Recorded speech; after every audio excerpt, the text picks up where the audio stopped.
The movie begins with David, Quinn, and Adam, three high school friends who have worked together to create a special drone for David's science project. The drone can be controlled not just with a remote, but also with hand movements, which makes it even cooler. David's sister, Christina, is recording them as they fly the drone, capturing the moment with her camera. Suddenly, David's phone rings, and while he answers it, he loses control of the drone, which ends up crashing to the ground. David is an exceptionally bright student, and he dreams of studying at Amity University. To increase his chances of getting in, he decides to send the footage Christina filmed to the university's admissions committee. After waiting anxiously for a few days, David finally receives an acceptance letter from Amity University. However, there's one big problem. David's family doesn't have enough money to pay for the expensive tuition fees. David's mother, determined to support his dreams, decides to sell their house so she can pay the fees for him. But David is upset by this decision. He tries to convince his mother that he doesn't want to lose the house, as it's the last piece of memory he has of his late father, who died in a car crash when David was only 7 years old. Meanwhile, David and Christina are going through some old belongings in their house when they come across an old camera that once belonged to their father. Curiously, they decide to see what's on it and connect it to their laptops. To their surprise, the camera contains a recording of David's 7th birthday, a memory from long ago. As they begin watching the footage together, David notices something strange. In the video, there's not only a 7-year-old version of himself, as expected, but also a younger version of him alongside his current self, his present-day version. The strangest part is that David can clearly see himself in the footage, standing in front of a mirror just like he is now. Confused and startled by this bizarre discovery, David immediately calls Quinn and Adam to come over to his house and take a look at the footage. When they see it, they're just as shocked and puzzled as David. At first, they try to dismiss it, assuming that someone must have edited the footage or photoshopped the images. However, when David points out that he's wearing the exact same clothes in the video as he is right now, the reality of the situation starts to sink in. This can't just be a coincidence. David then recalls that his father was a scientist and had a lab in the basement of their house, where they kept many of their personal belongings. He believes that there might be some clues down there that could help explain what's going on. With a sense of urgency, the group heads to the basement, where they find themselves standing in front of his father's old lab, unsure of what they'll uncover, but certain that it's the key to understanding the strange footage. David's father, who had been a scientist working for the U.S. Army, had not visited his lab since he left it behind. Now, as David, Christina, Quinn, and Adam explore the basement, they stumble upon something unexpected, a trapdoor hidden in the floor. Intrigued, they open it and discover a box beneath the floorboards. Inside the box, they find a small, mysterious machine, along with a set of detailed blueprints. As they study the blueprints closely, it becomes clear that David's father had been working on something groundbreaking, a project called Almanac, a classified army project. Upon further inspection, they realize that the blueprints are for a time machine. Excited and awestruck by their discovery, Adam and Quinn immediately suggest that they build the time machine. They argue that it could be their chance to travel back in time, especially for David to revisit his 7th birthday. They tell him that if they don't build the time machine, he'll never be able to change the past, particularly the strange events that have been happening to him. Most importantly, Adam and Quinn remind David that he could meet his father again, something he has always wanted since his father's death. After much convincing, David hesitantly agrees to go ahead with the plan. He realizes that if he wants to understand the bizarre footage and the strange occurrence with his younger self, he needs to take this leap. Together, the group makes a pact to finish the time machine, using the blueprints as their guide. They buy all the necessary parts and begin their work. After several attempts, they finally manage to create an electromagnetic field, something they didn't expect to happen so soon. As soon as the machine activates, a surge of energy flows through it, causing all the light bulbs on the nearby table to flicker and light up. The power surges are so intense that the batteries they had set up begin to overheat one by one and explode, sending sparks and debris flying across the room. David decides to use the graphics processor from his expo to design a navigation program for the time machine. This program will allow them to precisely control the machine's movements through time, giving them the ability to navigate it the way they want. Meanwhile, Adam connects his phone to the time machine, using it as a remote control to manage the machine's operations directly from his phone. With their new additions in place, the group begins preparing for the second attempt. David explains to everyone that the time machine is currently only capable of traveling back 6 weeks, but in order to successfully complete their mission, they'll need to split the power of the time machine. This way, they can travel back for just 3 weeks and still have enough energy to return to the present.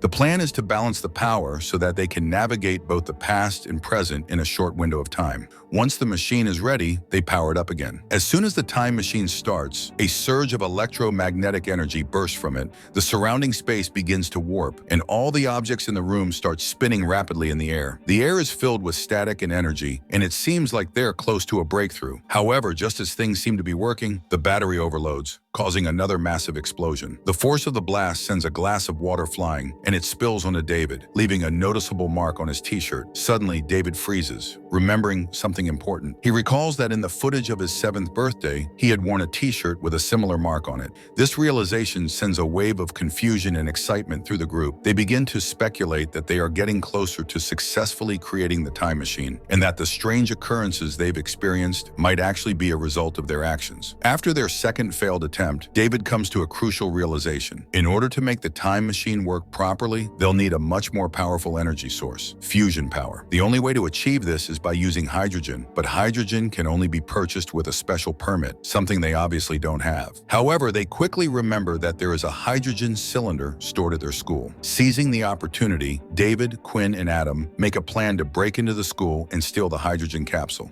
Late that night, they sneak into their school, carefully avoiding any security, and manage to steal the hydrogen cylinder. Once back in the basement, they start setting up the time machine again. This time, they decide to test the machine by placing a camera in a small toy car, hoping to send it into the past and observe the results. But as they power up the machine again, the energy surges out of control, causing another explosion from the battery. The frustration grows, but David suddenly notices something that catches his attention. Through the window, he sees Jessie, one of his classmates from school, walking outside. David has had a crush on her for a while, and today she's heading toward her car to attend a nearby party. The group sees an opportunity to get the power they need, so they come up with a daring plan. They wait for Jessie to leave for the party, and as soon as she's gone, they break into her car and steal the battery. They bring the battery back to the basement, ready to use it for the time machine. Just as they are about to begin, Jessie unexpectedly shows up at the house. She is shocked to see all the strange equipment and the chaotic scene inside the basement, with things floating in the air due to the electromagnetic energy from the machine. Jessie demands to know what's going on, and David tries to explain, though it's clear she's confused and startled. Despite the interruption, the group moves forward with their plan. This time, they activate the time machine and send the toy car into the past. To their surprise, the machine works, successfully sending the toy car back. In that instant, the power goes out across the entire city, but only for a brief moment. The lights flicker back on quickly, and the group rushes to check the results of the experiment. They find the toy car stuck in the ceiling, where it had seemingly stopped. When they review the footage from the camera, they discover that the car had traveled 2 hours into the past. This marks their first successful test of the time machine. Jessie, now fully aware of what they've been doing, is both amazed and slightly worried. She realizes that David and his friends are onto something big, and she's forced to accept their involvement in the project. Jessie suggests an idea that excites the group. Instead of sending just objects back in time, why not go themselves? At first, David hesitates, thinking it's too risky. He worries about the consequences, but after everyone else urges him to give it a try, he finally agrees. So late one night, David, Christina, Quinn, Adam, and Jessie gather together and prepare to travel back in time by one day. When they activate the time machine, they find themselves in the past. To test whether they've really traveled back, they decide to go to Quinn's house. Once there, David has an idea. He draws a smiley face on the wall to leave a mark, so they can know if this is really the past. But just as Quinn opens her eyes, something strange happens. Now, there are 2 Quinns in the same place at the same time,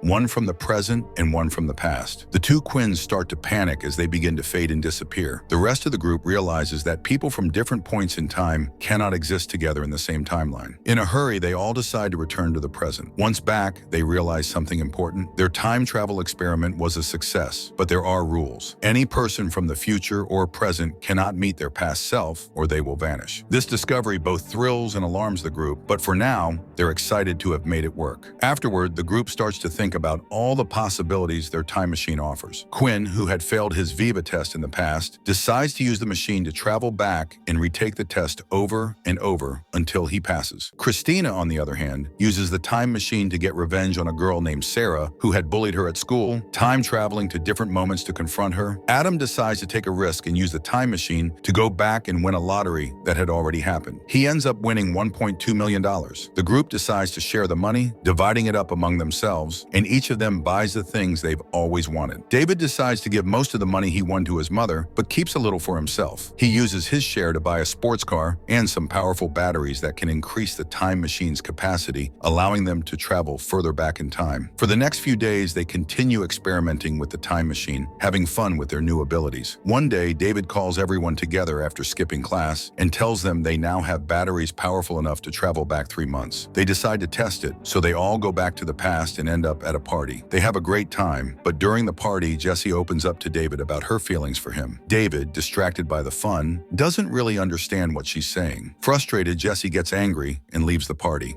Once they return to the present, David realizes his mistake. He feels guilty for not paying attention to Jessie's feelings, so he decides to go back alone in time to the same party. When he sees Jessie again and she shares her feelings, this time David listens carefully. He kisses her and expresses his feelings too. When he returns to the present, he's surprised to find that he and Jessie are now a couple. The change they made in the past has affected their present, and they are together now because of it. However, David and his friends have traveled so many times and changed things in the past that the effects, or ripple effects, start to show in their lives. The ripple effect means that when something is changed in the past, it slowly changes the present as well. As David and his friends continue traveling back in time and making changes to the past, the ripple effects start to have a bigger impact on the present. In the first timeline, Jessie got angry and left the party, which meant she and David didn't become a couple. However, when David went back in time to fix their relationship, they started dating. This caused a change in the timeline. Over time, David and his friends made so many changes that the present timeline started shifting drastically. These ripple effects didn't just affect David and his friends, they began to impact everyone around them. For example, a boy named Justin, who is the captain of the basketball team at David's school, gets into a car accident, and as a result, his team loses the game. Also, Sarah, the girl who used to bully Christina, is affected because her brother plays on Justin's team. In the original timeline, Sarah's father, who is a commercial pilot, would have been at the game, but because of the timeline changes, he misses the match and is at work flying a plane. Sadly, his plane crashes and he dies. In the original timeline, he was supposed to be alive, but because of all the time traveling, different events unfold, leading to his death. David feels terrible after seeing all the consequences of their actions. He realizes that he needs to stop these accidents from happening. So David travels back alone to the past to fix things. He makes sure that Justin, the basketball team captain, is saved just before he's about to be hit by the car. After this, David quickly returns to the present. When he does, the timeline starts to shift back to normal, and the events begin to align with the original timeline, undoing some of the damage caused by their time travels. David's close friend Adam gets into an accident and is hospitalized. His condition worsens, and David feels responsible for what happened. He goes back to his basement, thinking that his actions with the time machine are causing harm to his friends. To fix things, David decides to travel back in time alone. This time, Jessie joins him. She asks why he's going back alone, and David explains everything to her, including the truth about the party and how he went back in time to fix things with her. Jessie is shocked and upset by this, but as they talk, a version of Jessie from this timeline suddenly appears, causing both Jessies to disappear. David realizes that to fix everything, he needs to go back to his 7th birthday and stop the Almanac project from ever happening. However, he has run out of hydrogen canisters to power the time machine. Just then, the police arrive at his house investigating Jessie's disappearance. David manages to escape from the police and heads to his school, where he gets more hydrogen canisters. With this, he travels back to the day of his 7th birthday. When David arrives in the basement of his house on his 7th birthday, he sees his father. His father immediately recognizes him, and David tells him that he has built a time machine based on the blueprint his father left behind. His father is happy to hear this, but then he remembers something important and leaves the basement, hugging David before he goes. After his father leaves, David burns all the blueprints for the Almanac project